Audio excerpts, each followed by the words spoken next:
வணக்கம், I am doctor Ramachandran, physiotherapist. நிறைய பேருக்கு பாத்தீங்கன்னா கழுத்து ரொம்ப வலி இருக்கு, சுத்தமா அசைக்கவே முடியல, டிஸ்க் பல்ஜ் ஏதாவது இருக்குமா அப்படின்னு சொல்லிட்டு ரொம்ப பயப்படுறீங்க.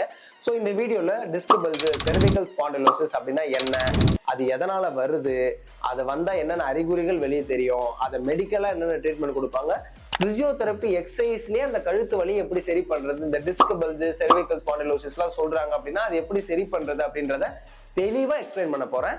வாங்க வீடியோக்குள்ள போகலாம். முதல்ல செர்விக்கல் ஸ்பாண்டிலோசிஸ்னா என்ன அப்படின்றத தெரிஞ்சுக்கிறதுக்கு முன்னாடி உங்க ஸ்பைன், அதாவது முதுகெலும்பை பத்தி தெரிஞ்சுக்கோங்க.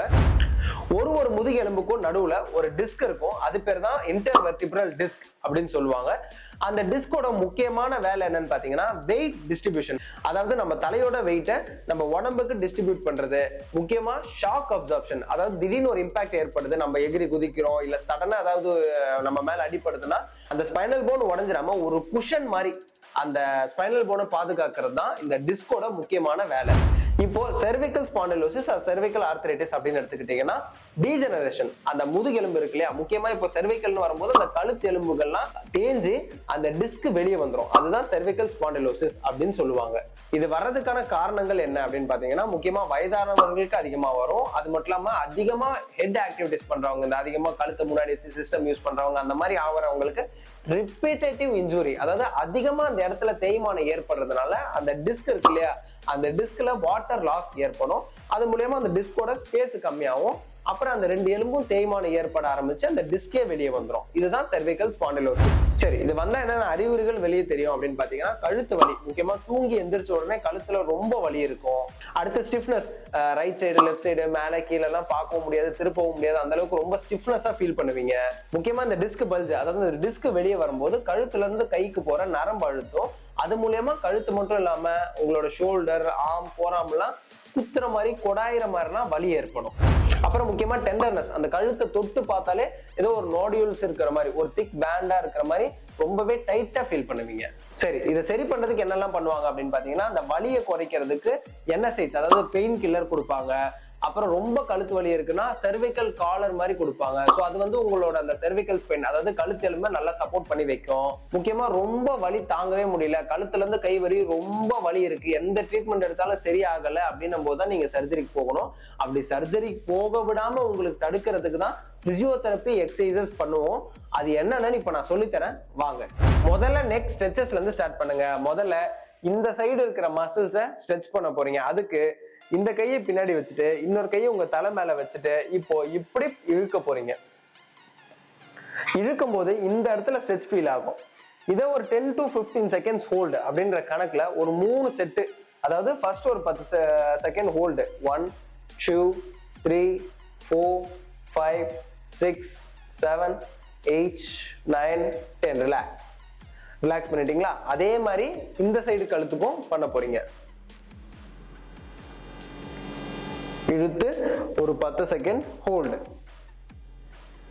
அடுத்து உங்க தலைய இந்த மாதிரி ஒரு 45 டிகிரி பார்த்தாப்புல திருப்பிட்டு இப்போ உங்க கழுத்தை இப்படி கீழ் நோக்கி இழுக்க போறீங்க. இழுக்கும் போது இந்த இடத்துல ஸ்ட்ரெச் ஃபீல் ஆகும். இதையும் ஒரு 15 to 20 செகண்ட்ஸ் ஹோல்ட் பண்ணிடுங்க. அதே மாதிரி ஆப்போசிட் சைடும் பண்ணிடணும்.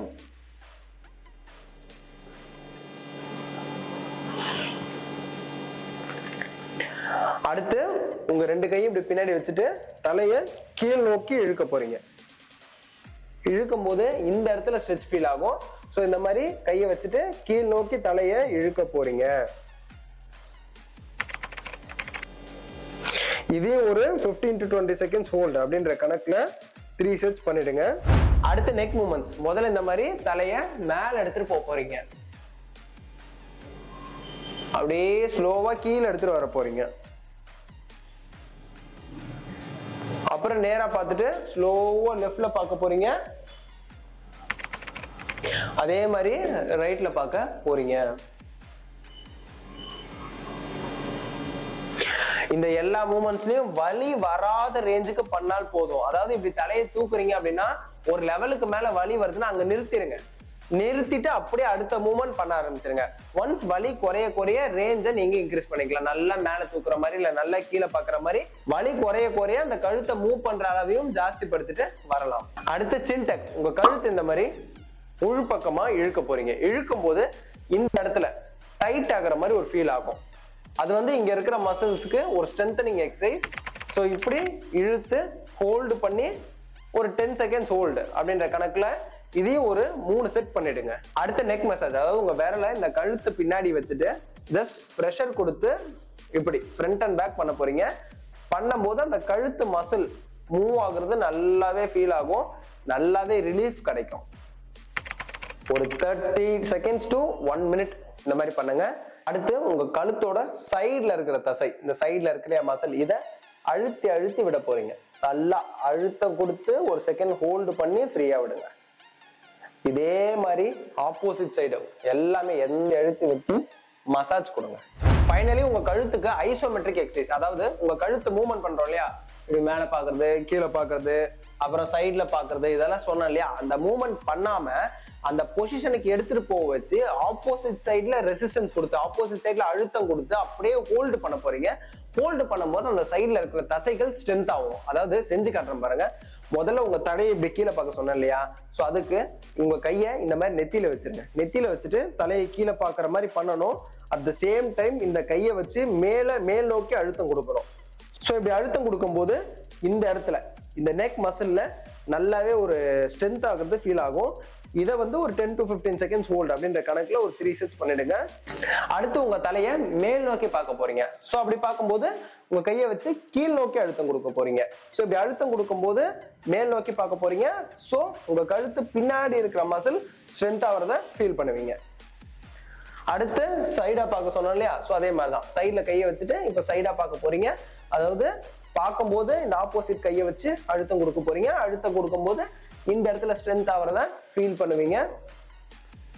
புரியலன்னா இன்னொரு வாட்டி வீடியோவை திரும்பி கூட பாருங்க, திரும்பி கூட பாருங்க. அப்படியும் புரியலன்னா கமெண்ட்ல டைப் பண்ணுங்க, நான் உங்களுக்கு தெளிவா எக்ஸ்பிளைன் பண்றேன்.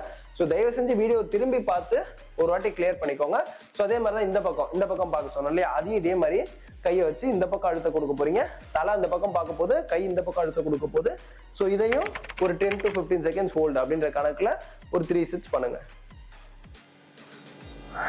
ரிலாக்ஸ். சோ இதெல்லாம் தான் cervical spondylosis, அதாவது கழுத்து வலியை குணப்படுத்தக்கூடிய பிசியோதெரபி பயிற்சிகள். இந்த வீடியோ உங்களுக்கு பிடிச்சிருந்தா லைக் பண்ணிடுங்க. அண்ட் இந்த வீடியோல ஏதாவது டவுட் இருந்தாலும் இல்ல உடம்புல எந்த வலி உங்களுக்கு இருந்தாலும் அதை பத்தி டவுட் இருந்தாலும் கமெண்ட்ல போட்டுடுங்க. முக்கியமா இந்த வீடியோ யாருக்காவது பயனுள்ளதா இருக்கும்னு நினைச்சீங்கன்னா அவங்களுக்கு இந்த வீடியோவை ஷேர் பண்ணிட்டு இந்த மாதிரி யூஸ்ஃபுல்லான டிப்ஸுக்கு எங்க ஃபர்ஸ்ட் கேர் பிசியோ பேஜை சப்ஸ்கிரைப் பண்ணி வச்சுக்கோங்க. நன்றி, வணக்கம்.